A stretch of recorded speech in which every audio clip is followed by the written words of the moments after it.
ত্রয়োদশ জাতীয় সংসদ নির্বাচনকে সামনে রেখে বিএনপি যে গত ৩ নভেম্বর সারা দেশের ২৩৭ আসনে সম্ভাব্য প্রার্থী ঘোষণা করেছে, সেটি এখন দলটির রাজনীতির কেন্দ্রবিন্দুতে। ঘোষিত তালিকাকে ঘিরে কিছু সীমিত আসনে মনোনয়ন বঞ্চিত নেতাকর্মী ও সমর্থকদের বিক্ষোভ দেখা গেলেও বিএনপির হাইকমান্ড মনে করছে এটি বড় কোনো সমস্যা নয়। দুই এক জায়গায় এই অসন্তোষ দলীয় উদ্যোগে দ্রুত কাটিয়ে ওঠা সম্ভব বলে তারা বিশ্বাস করে। সে কারণেই ঘোষিত তালিকায় বড় ধরনের পরিবর্তনের কোনো পরিকল্পনা আপাতত নেই।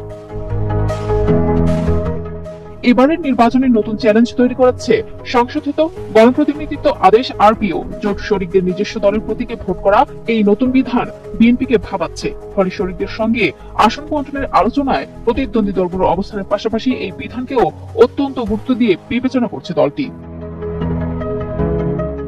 আমি বুঝি নির্মাণের শিল্প, সালাম স্টিল বোঝে ডিউরেবিলিটি, সালাম স্টিল মোস্ট ডিউরেবল স্টিল। বিএনপির একাধিক সূত্র জানিয়েছে, যেসব প্রার্থীর বিরুদ্ধে কোনো আপত্তি নেই সেগুলো বাদ দিয়ে বাকিগুলোর অবস্থা নিরপেক্ষ প্রতিষ্ঠান দিয়ে যাচাই বাছাই করা হচ্ছে।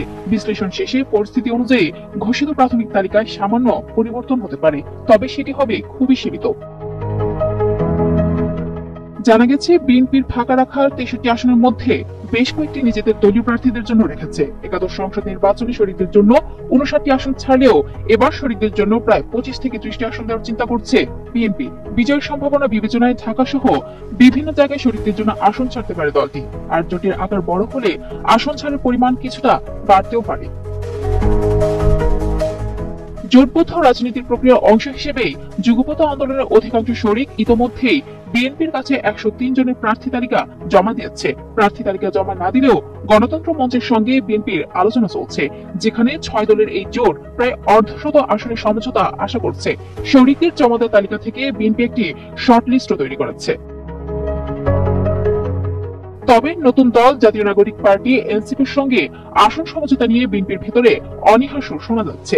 স্থায়ী কমিটির বৈঠকে অনেক নেতা যুক্তি দিয়েছেন, ৭১ থেকে ২৪-এর গণঅভ্যুত্থান পর্যন্ত ইতিহাস জুড়ে ছাত্ররা বরাবরই আন্দোলনের সামনে সারিতে ছিল, কিন্তু আন্দোলন শেষে তারা কখনো সরকারের অংশ হয়নি। সাম্প্রতিক সময়ের ব্যতিক্রমী পরিস্থিতির পর বিএনপি যদি একই পথে হাঁটে তবে তা নেতিবাচক বার্তা দেবে বলেই মনে করছেন তারা। সবার আগে সব খবর পেতে চ্যানেলটি সাবস্ক্রাইব করুন এবং ফলো করে বেল বাটনটি চাপুন।